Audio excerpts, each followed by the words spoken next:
Enrique Satter, un gusto grande que estés. Igualmente, un gusto de verte a ti después de tanto tiempo, que la última vez nos vimos en Londres, creo, Cierto.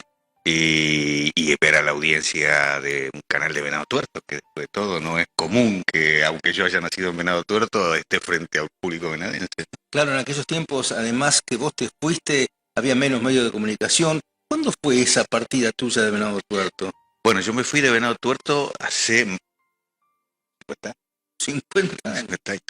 Ha pasado Yo tiempo, ¿eh? me había ido antes, yo terminé la escuela secundaria en el 71, en el 72 me fui a estudiar a Rosario, volví. Y en el año 74 me fui definitivamente a vivir a Buenos Aires.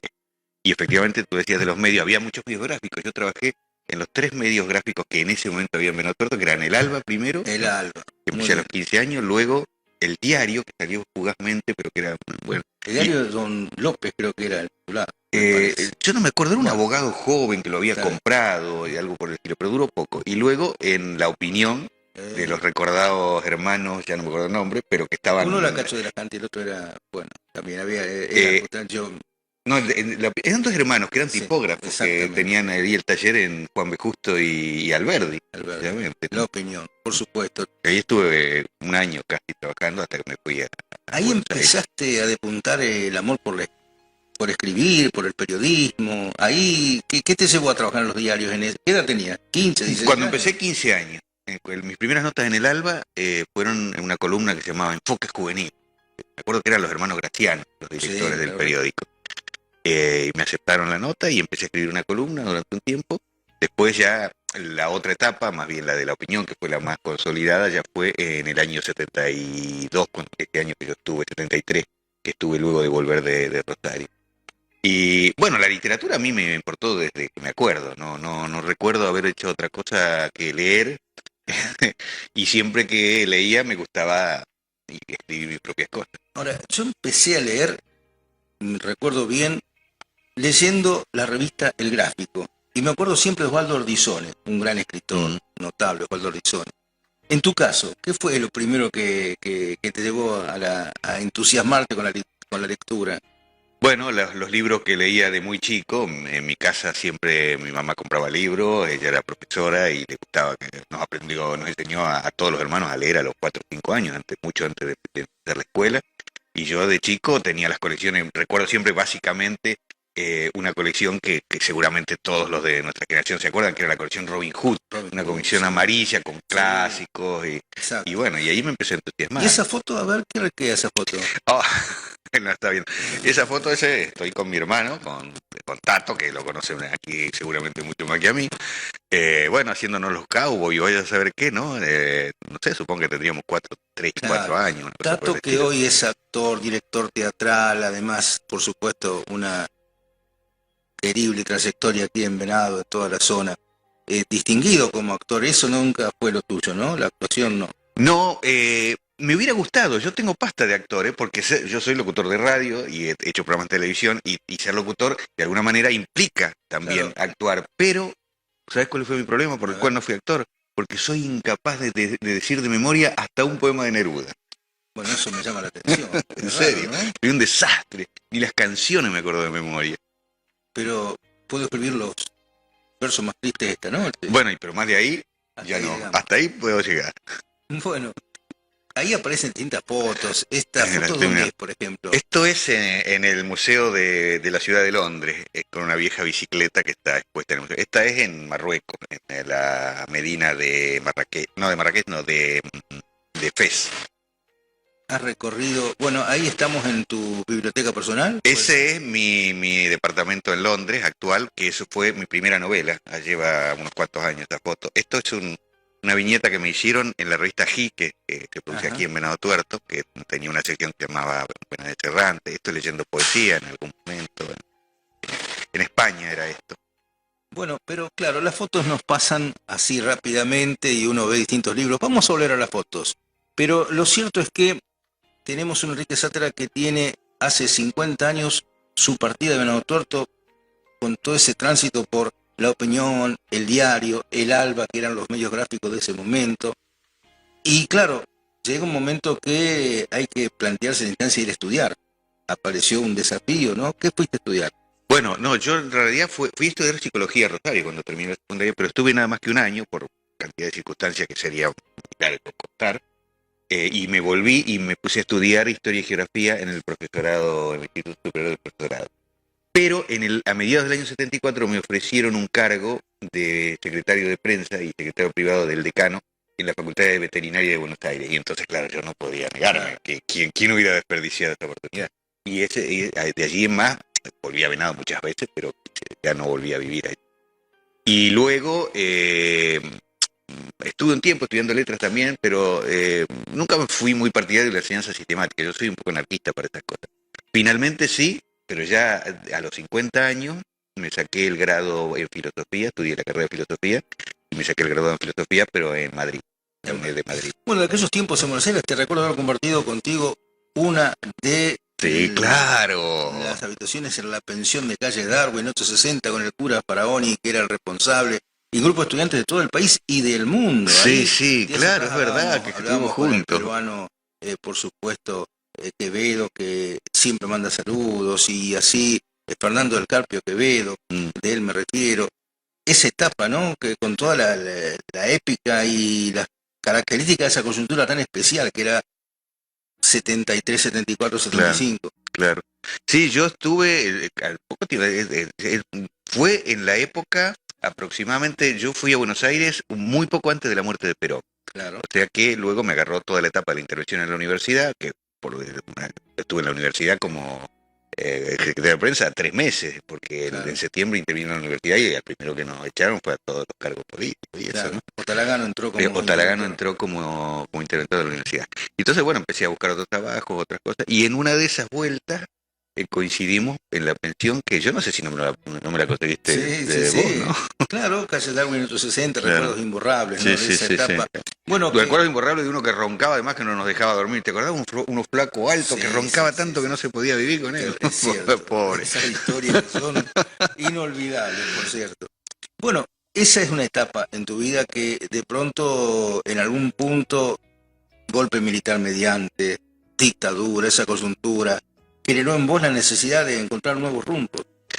Sí, yo estuve en ese tiempo ya muy vinculado, primero uno trabaja de lo que puede, pero me fui vinculando al periodismo, sobre todo al periodismo cultural, yo colaboré muchísimo, y en Buenos Aires llegué incluso a escribir en el suplemento del diario Clarín, y en muchas revistas, fundé 2 revistas literarias, Arte Nova y luego Contrapelo, y en un determinado momento publiqué 3 libros incluso, y en un determinado momento decidimos con mi mujer, con un niño chiquito que teníamos, irnos porque, a decir verdad, yo siempre lo dije, porque yo estaba muy desilusionado del periodismo, que tiene su épica, pero también tiene su parte competitiva, ríspida. Y sobre todo de la política, después de haber luchado contra la dictadura tanto tiempo, qué sé yo, y que volviéramos a caer en menos de 10 años en lo que fue... no quiero hacer política, pero bueno, me fui por eso, porque no me aguantaba más el menemismo, es cierto. Y ahí entonces... Y ahí me fui a España, en el año 92. 92. Bueno, esa primera etapa entonces, hasta el año 92, que estamos describiendo ahora, no sé si la primera, la segunda, esas etapas de tu vida ya generaron una presencia, decías, en la edición de algunos libros. Sí, yo cuando me fui ya había publicado 3 libros, uno de los cuales... Cada vez que nos vemos me lo recuerdas, sí, del libro de un poema que increíblemente aquí el amigo Julio se sabe de memoria un poema que yo escribí a los 18 años. Bueno, increíble. El primer párrafo, antes eras vos, ¿no? Y el cierre, ahora es el silencio. Una construcción realmente muy valiosa, en testimonios o en fotos. No, Testimonio de Adolescencia se llama el libro. Y Fotos de la Derrota, que es el libro, ese es un libro de cuentos, fue el último que publiqué en la Argentina y lo presenté en Buenos Aires en el año 89, y es la primera vez que vuelvo a presentar un libro en la Argentina ahora el sábado próximo. O sea que es todo un acontecimiento, no me digas. Por supuesto que sí, y vamos a hablar de eso, pero a ver, también quiero preguntarte, cuando haces este tipo de libros, estos primeros libros al menos, ¿había algún escritor que te movilizaba especialmente, alguna temática que te atrapaba particularmente? Sí, siempre uno está muy influido por lo que lee. Mi primer gran libro que como se suele decir, que me rompió la cabeza, fue El túnel de Sábato, que lo debo haber leído esto de los 12 años.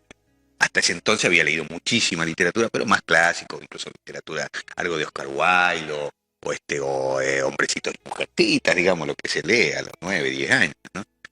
Y me interesaba más la novela psicológica, la novela con cosas sociales y eso. Leí sobre Héroes y Tumba, el otro gran libro de Sábato, quedé enamoradísimo. Te fuiste al Parque de Sama seguramente. El primer día que llegué a Buenos Aires, cuando ya cumplí con mis obligaciones básicas, me fui a Parque Lezama, Claro. al lugar donde se habían conocido Martín y Alejandro. Claro. Fue para mí. Pero bueno, ya en la secundaria yo ya había leído mucho a Cortázar, a Borges, a muchísimos autores, y poesía, a Neruda, a muchísimos más, porque escribía poesía, que escribía más poesía que otra cosa en la adolescencia. ¿Qué te genera ver que Borges es descalificado o valorizado de acuerdo a sus posiciones políticas, las que supo realmente tener, que eran tan a veces antiperonistas? Pero más allá de Borges, en líneas generales, a ver, de pronto aparece Vargas Llosa hoy con posiciones que son realmente muy cuestionables, aparece García Márquez con sus miradas. Cuando aparece esa cuestión de visualizar un escritor a partir de su mirada política, social, coyuntural, ¿qué ruido te hace eso? Bueno, hay una realidad. Un escritor es siempre un ser humano, aparte de que sea maravilla o no en su arte, es un ser humano y toma posiciones frente a la vida, a veces claramente políticas, como los casos que estás mencionando. Y tú puedes coincidir por ejemplo, para mí Vargas Llosa es uno de los grandes renovadores de la literatura latinoamericana contemporánea. Pero sinceramente las posiciones ideológicas y políticas que tiene actualmente, debería decir una palabra muy fuerte para calificarlas como las califico yo. Pero bueno, no deja de ser un gran escritor por eso. Ajá. Creo que también es un escritor bastante tramposo, porque mientras se la pasa escribiendo novelas sobre los horrores de las dictaduras latinoamericanas, por otro lado, prácticamente está sosteniendo a los que sostenían esa dictadura. Pero bueno, una vez más, me estoy metiendo en política que no Claro. quería. Bueno, Pero siempre me importó porque mi literatura sigue, a pesar de que no está de moda, no es lo que está de moda en este momento del campo cultural y tal, pero mi literatura sigue y seguirá siendo una reflexión acerca de cómo incide en la vida de una persona cualquiera, ya sea un intelectual o ya sea un obrero, ya sea un jardinero, la política y los acontecimientos de la historia relacionados con el poder. Toda mi literatura habla de eso. no están entonces descontextualizadas en modo alguno. No, en absoluto. Hay otros elementos que fui incorporando y que se podrían analizar en mis novelas, que tienen que ver ya con la cuestión literaria específica, con el juego de ficción y realidad, con el narrador, lector, personaje, etcétera, etcétera. Sobre todo en la novela que presento el sábado, eso se ve mucho, ese juego así, pero siempre contextualizada. Es decir, no hay ninguna de las novelas que yo he escrito se puede decir que esté fuera de la historia, por decirlo así, y mucho menos fuera de la historia argentina. Bueno, vamos a hablar entonces de distintas novelas que fuiste realizando. Me gustaría, si me podés ir sintetizando los títulos de las principales, por lo menos. Sí, yo tardé mucho en escribir mi primera novela, porque como todos los escritores aspiramos a escribir una novela, pero me pasé años rompiendo cosas. Publiqué antes de eso 2 libros de cuentos, varios libros de poesía, libros de historia, libros de investigación de filosofía. Llevaba prácticamente 20 libros publicados antes de publicar mi primera novela. La primera novela fue en el año 2014, que se llamaba Dos cuervos en la rama, que es una novela cuyo eje transcurre durante la época de la Guerra de las Malvinas, en Buenos Aires, durante la época de la Guerra de las Malvinas, y la etapa de recuperación de la democracia que va desde el final de las Malvinas hasta las elecciones que gana Alfonsín. Es una trama que tiene sus intrigas y una serie de cosas que, bueno, es difícil de ponerme a contarla porque perderíamos mucho tiempo, pero básicamente se desarrolla en esa. Luego escribí Lazos de Tinta, que es la que vamos a presentar el sábado, que en realidad ya esa novela tiene 2 años, está publicada en Europa. Y esa novela lo que hace es reflexionar sobre, podríamos decir, aunque no es eso, ¿no? No quiero centrarlo solamente en el eje político, pero también es cierto que hay un eje político. Es decir, ante la famosa grieta, digamos, que se supone que existe en la Argentina, ¿cómo se forma esa grieta? ¿Cuáles son los orígenes de esa supuesta grieta? Si es supuesta o no. ¿Cómo se puede comprender, y aquí está un poco el eje de esta novela? La novela surge básicamente, como surge casi toda la literatura de experiencia personal, surge de y tratar de entender la figura de mi abuelo, de Ignacio Hernández, que fue anarquista, que fue el primer irigoyenista de este pueblo, que fue una persona que su vida la honró a la justicia, y sin embargo, con el transcurso de la vida y de los años y de que se fue entrando más en política, se convirtió en un antiperonista feroz, vamos, en un gorila, ¿no? Entonces, tratar de entender, porque claro, la descalificación es fácil. Lo agarrás en su juventud y vos decís, wow, qué tipo del campo nacional y popular y tal. Lo agarrás en su ya madurez y decís, un gorila, pero es la misma persona, o sea, que alguna explicación tiene que haber. Entonces lo que intento, contando historias de un pueblo que se llama Coronel López, y que obviamente es Venado Tuerto, intento contar a través de la vida de alguien que se parece a mi abuelo, vamos a decir, porque la ficción es así. Recordemos que tu abuelo era, dijiste el nombre, Ignacio. Claro, Ignacio Hernández fue un importantísimo dirigente de la Unión Cívica Radical, Correcto. del irigoyenismo al principio, y luego incluso fue concejal de la Unión Cívica Radical, pero claro, del 52 al 55, que fue la peor época, y me consta que él participaba de las conspiraciones de las civiles y todas las conspiraciones contra el gobierno peronista, ¿no? Bueno, en este punto entonces Lazo de Tinta recorre ese camino de encontrar alguna explicación, origen de esto que después, bueno, avanzó como grietas, ¿no? Grietas en distintas etapas de la historia, peronismo, antiperonismo en su momento, Claro. antes había sido conservadurismo contra radicalismo, ahora la actual. En definitiva, ¿estás satisfecho con Lazo de Tinta? ¿Te sentiste que lograste encontrar ese camino en la obra como tal? ¿Pudiste? Si la novela es buena o mala, deberían decirlo los lectores o por lo menos los críticos. Pero en cuanto a lo que me preguntas, que es la satisfacción, Sí. yo creo que sí, porque por lo menos intenté no solamente contar una historia que tiene que ver con la política, sino con todo lo que sucedía en este país durante esos momentos. La novela tiene sus orígenes, digamos, en el año 1928, que es justamente el segundo gobierno de Irigoyen, y desarrolla todo lo que fue pasando hasta el golpe militar del 55 de contra Perón. Una parte de la novela, digamos. Después el narrador es una persona que narra desde el año 1985 y cuenta la historia de su abuelo y tal. ¿Cómo tomó tu familia esa novela? ¿Bien, mal, regular? Es que, mira, en la novela reflexiono también un poco sobre eso, ¿no? Siempre pongo en la novela una cosa que dice, hay cosas de mi abuelo que, porque el narrador no soy yo, pero es el nieto del personaje principal. Hay cosas de mi abuelo que nunca he logrado comprender y mi madre nunca quiso hablar de ello, porque sabe que yo estoy escribiendo esta novela. Y quizá algún aspecto de la vida de mi abuelo a mi madre no le interesa que se conozca. Bueno, mi madre murió, mi padre también, de esa generación prácticamente ya no queda nadie. En cuanto a la familia ha leído muy poco las novelas, porque la novela se editó en Europa, recién ahora, el sábado, la van a tener aquí. Como reacción. Tengo alguna broma también, Sí. hecha a propósito, a conciencia, sobre alguien de la familia que tú conoces, pero bueno, Sí, en fin. sí. No, que en ese sentido, claro, ya nos hemos contactado con el doctor Leandro Hernández, que vendría a ser nieto. Él es nieto de Ignacio Hernández, también es mi primo. Así que vamos a pulsar cuál es su reacción contra él. Vamos, Después que lo lea. esperemos que lo lea. Este fue Lazo de Tinta, que es Sí, el que se presenta. que es el que se presenta este sábado, que me gustaría después contar un poco, aunque sea más adelante, Sí, un lo poco vamos a cómo va a hacer. ser la presentación, porque va a ser muy entretenida, no es una, no, que primero no me voy a poner yo a leer la novela ni nada. Correcto. Va a haber... En Teatro Malandra, este sábado, 21 horas, ¿no? Sí, Un gran encuentro. 21 horas, sí, en el Teatro Malandra, ahí en la Sala Nueva, en la calle Juan B. Justo. Va a haber una escenificación, una especie de pequeña representación teatral donde van a intervenir los personajes de varios de mis novelas y tal. Luego vamos a hablar un poco de la novela, una especie de entrevista que va a hacer un crítico de aquí de Venado. Y luego, por supuesto, nos tomaremos un vinito, que quiero aprovechar la oportunidad, si me lo permitís, Julio, para agradecer dos cosas. Uno, a la Secretaría de Cultura, o no sé exactamente cómo se llama acá, de la Municipalidad de Venado Tuerto, que nos va a agasajar con la parte de la agape y el vino, digamos. Y también que me he enterado hoy, que me han dicho que esta tarde la sesión del Consejo Municipal aprobó una moción para declarar de interés público la presentación de mi libro el sábado. Así que quiero realmente darle las gracias al Consejo Municipal.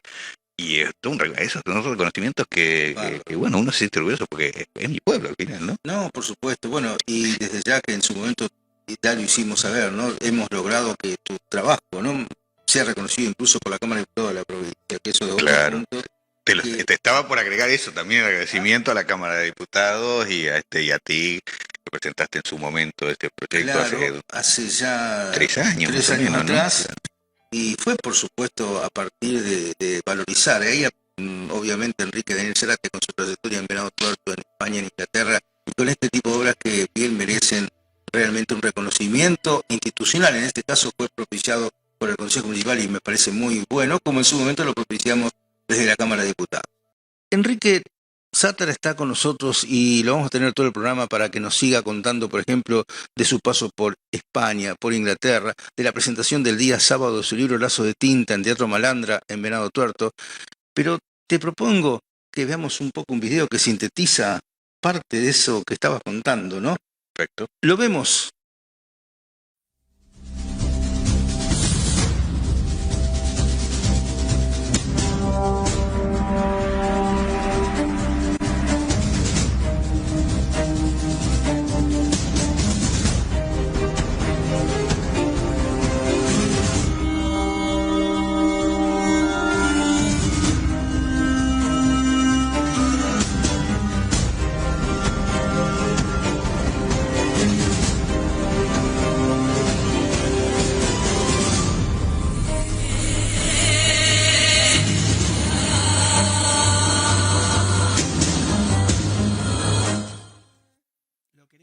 Bueno, la verdad que aparecen todos los libros, novelas, las realizaciones que están marcando un trabajo muy intenso, muy activo.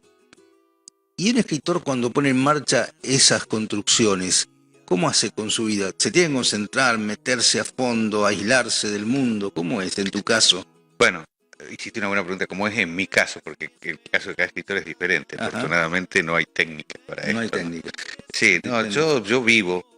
Para mí me importa mucho vivir, estar en contacto con la realidad permanentemente, así como he hecho en otras épocas de mi vida, incluso mucha actividad política, mucha actividad de difusión cultural, como la que estoy haciendo ahora, de gestión cultural, y escribo. Y para escribir, ¿hay alguna fórmula en cuanto a horas de meterse a trabajar, escribir, un sistema? Para algunos sí, porque siempre se cuenta la historia de Vargas Llosa, que dice que de 6 de la mañana a 10 de la mañana él todos los días se sienta a escribir. Ajá. Yo no, para mí no. Yo escribo cuando tengo tiempo, cuando tengo ganas. Soy lo menos profesional que se puede imaginar. Y puede ser que pase mucho tiempo sin tener ideas, sin tener ganas, y que el escritor se empiece a poner mal porque... puede pasar que uno esté desmotivado, puede pasar que uno no encuentre su voz, puede pasar un montón de cosas. Puede pasar también, por ejemplo, tengo una cuarta novela que estoy terminando, pero la tengo interrumpida hace cerca de un año porque nos hemos lanzado con un escritor de aquí de Buenos Aires, nos hemos lanzado en una aventura editorial de publicar una nueva editorial que publica al mismo tiempo en Buenos Aires y en Londres, y nos ha ocupado tanto tiempo eso que he tenido, realmente hace casi un año que no toco la novela. Esta editorial, que está generando realmente una integración interesantísima, ¿no? Está propiciando que haya acceso a la difusión de obras. Y en ese sentido, ¿están conformes? ¿Están logrando empezar a darle el recorrido que han soñado? Sí, el perfil de la editorial es muy sencillo, que surge un poco de nuestra propia experiencia. Los escritores que salimos fuera del país y que estamos escribiendo afuera, nos pasa que no estás en tierra de nadie. Es decir, tú dejaste tu país con una carrera empezada, a los 3, 4 años ya nadie se acuerda, te vas a otro país y tienes que empezar todo de nuevo, te vas moviendo a otro y vas perdiendo el contacto con y entonces en un momento dice, bueno, sí, yo tengo un montón de libros escritos, publicados, tal, pero por ejemplo, de las 3 novelas que yo tengo publicadas, aquí no se editó ninguna. Y por lo tanto, no se puede leer ninguna. Entonces dijimos, tenemos que hacer ese vehículo. Y como yo, hay miles de escritores en Europa, en los Estados Unidos, no solamente argentinos, chilenos, latinoamericanos en general. Y dijimos, tenemos que fundar una editorial que se ocupe de esos escritores, que recoja la voz y la obra de esos escritores que están fuera de su país, afuera, como decimos nosotros, en Argentina, afuera escribiendo, para que se puedan conocer en su país, para que los colombianos que están en Francia puedan ser leídos en Colombia, para que los argentinos que están en España, en Inglaterra o en Alemania se puedan leer en Argentina, y también en Chile, en Colombia. El sistema es muy difícil porque Latinoamérica tiene unas cantidades, sabemos, cuestiones económicas y de tecnología fundamentalmente bastante más elementales que las que funcionan en Europa. Pero intentamos trasladar ciertos modelos y adaptarlos a la realidad latinoamericana y empezamos a publicar en diciembre del año pasado, o sea que llevamos 5 libros publicados hasta ahora y el sexto es este libro, aquí te lo muestro, Sinfonía de la Patria, que es mi última novela que se va a presentar el 22 de abril en una librería de Buenos Aires. Ah, muy bien.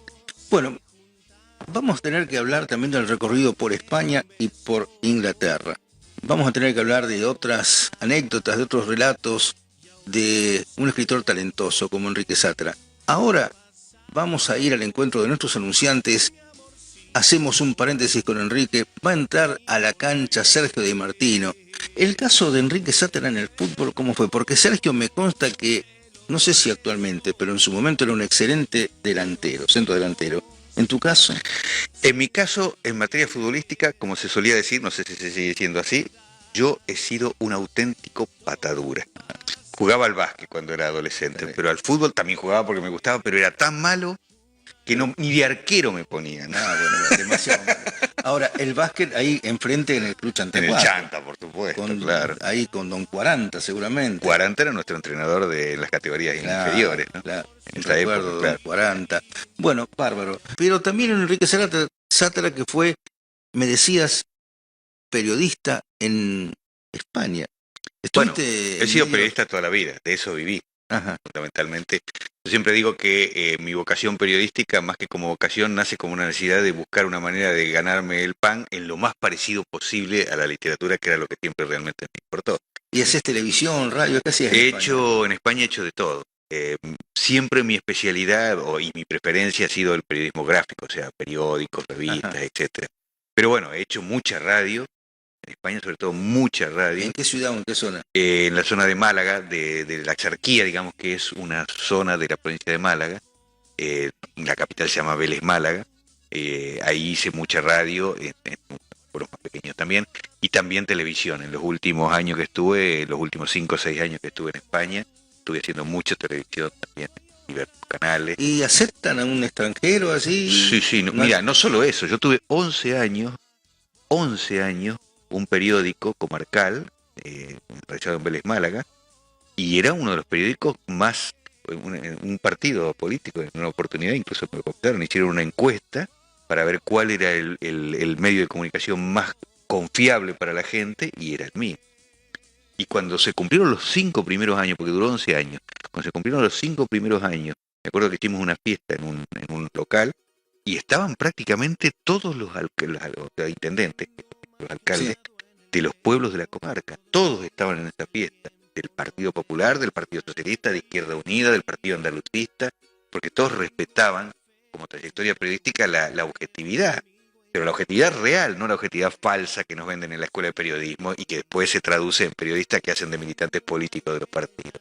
La objetividad de decir, yo pienso de esta manera, pero respeto el otro pensamiento y escucho, claro, y permito que el otro pensamiento se exprese. Sí, y no se pone en el medio un servicio X de una campaña determinada. Claro. Y sobre todo no miento, no digo yo soy objetivo, yo soy neutro. No. Ningún ser humano es neutro en política. Todos tenemos una posición ideológica. Aunque no tengamos claro qué tenemos, lo estamos ejerciendo en la vida. Entonces, la verdadera objetividad para mí en periodismo es decirle primero al público qué es, desde dónde vas a analizar esto. Ahora bien, esto era Málaga, España, muchos años, 11 años, y de pronto dejas España, ¿por qué motivo? ¿Qué pasó en España? Bueno, en España yo estuve 22 años en realidad. Los 11 años fueron los del periódico. España entró en una crisis, toda Europa entró en una crisis terrible en el año 2008, que bueno, las causas no importa explicarlas ahora, porque y entonces, claro, el periodismo propio, digamos, independiente, pierde también porque la publicidad se agota, porque los recursos oficiales de quienes te apoyaban se agotan, y después también el cansancio propio de estar enfrentando situaciones todo el tiempo. Y en un determinado momento tomamos la decisión de irnos a empezar de nuevo, a hacer una aventura distinta, en un lugar distinto, que en cierta forma, en ese momento de la gran crisis económica europea, era lo que se decía el último Thule, ¿no? El único país donde todavía parecía que había perspectivas económicas para hacer Ajá. cosas, para tener... Efectivamente lo fue, ¿no? Gran Bretaña es un país muy especial en ese O sentido. sea, decidís emigrar a Gran Bretaña. Pero desafío fuerte, ¿no? Porque ya no era sencillo, más en Europa uno de alguna forma es visitante. Sí, sí, siempre. Cuando estás fuera de tu país, siempre sos visitante. Eso hay que sacárselo de la cabeza. Por mucho que te integres, por mucho que alcances. Me da risa porque hace unos pocos días, Sí. justamente cuando aparecía uno de los libros de Equidistancias, el que salió el mes pasado, que es una antología de poetas latinoamericanos residentes en el Reino Unido, donde aparece un sector de mi poesía, justamente de casualidad, al mismo tiempo aparece en la comarca de la Exarquía, que era donde yo había vivido todos esos años, una antología de poetas axárquicos, o sea, poetas de la zona, Que y aparece- aparezco Claro. yo también, o sea que... Y te pregunto, ¿no extrañás la idea de ser local, de jugar de local? ¿Tantos años de jugar de visitante? ¿No se te da por...? Me preguntaron una cosa muy parecida y de una manera mucho más directa hace unos días en una entrevista también. Y no me quiero enredar como me enredé ese día porque al final parezco muy negativo, pero no sé, la Argentina yo he vuelto muchas veces desde que estoy en Europa y tiene una serie de problemas estructurales de,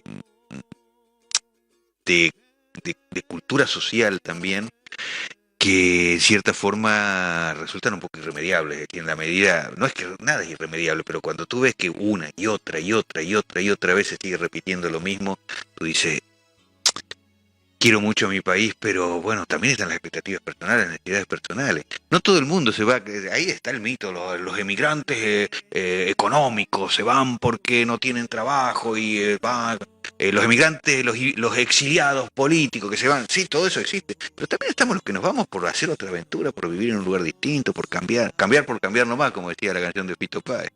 Bueno, y viene Gran Bretaña entonces, y estás allí haciendo tareas literarias, poniendo en marcha estos emprendimientos, escribiendo novelas. ¿Cómo es tu vida en Londres Sí. actualmente? Bueno, mi vida en Londres, todo lo que fue mi vida económica, que fue el periodismo, no lo podía hacer en Londres, obviamente, porque no tengo un manejo del inglés suficiente como para el periodismo, que es una cosa seria, digamos. Bueno, en algunos lugares no tan seria, pero intenta ser una cosa seria. Entonces no me quedó más remedio que profundizar en la otra beta que yo siempre tuve, que es la literatura y la gestión cultural. Porque la literatura nunca vive nadie, pero me permitió más tiempo para escribir.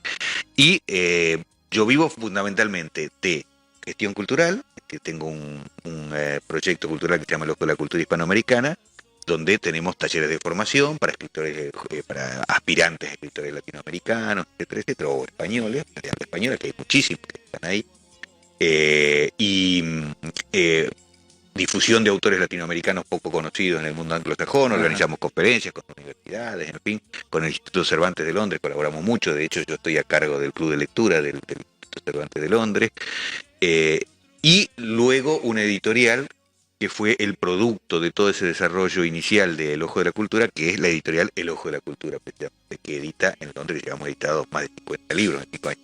Y la última iniciativa es esta Equidistancias, que es una editorial de dos nacionalidades, porque la idea es que publicamos simultáneamente, al mismo tiempo que salen los libros aquí, en Buenos Aires, salen los libros en Londres. Hablemos de Gran Bretaña. ¿Hay mucha diferencia entre Londres y el resto del país, de de las zonas? Decías días atrás, creo que Londres puede ser muy cosmopolita, muy progresista, pero el interior... Claro, bueno, cada país tiene su idiosincrasia y además cada país tiene sus diferencias, ¿no? Es decir, los argentinos son así, los ingleses son así, no es así. Los argentinos somos de muchas maneras, los ingleses son de muchas maneras, los italianos son de muchas maneras. Es cierto que hay ciertas tendencias que son el elemento cultural. Inglaterra es un país muy conservador, todavía rige en la mentalidad de la gente la clase social, la nobleza por allá arriba, hasta en las cosas más elementales, por ejemplo, en la literatura, se supone que hay dos categorías muy claras. Nadie confunde los libros. Nadie confunde los libros de Agatha Christie con los libros de James Joyce, por ejemplo. James Joyce es literatura. Esto para clases que ya están educadas, que se supone que son siempre las clases altas.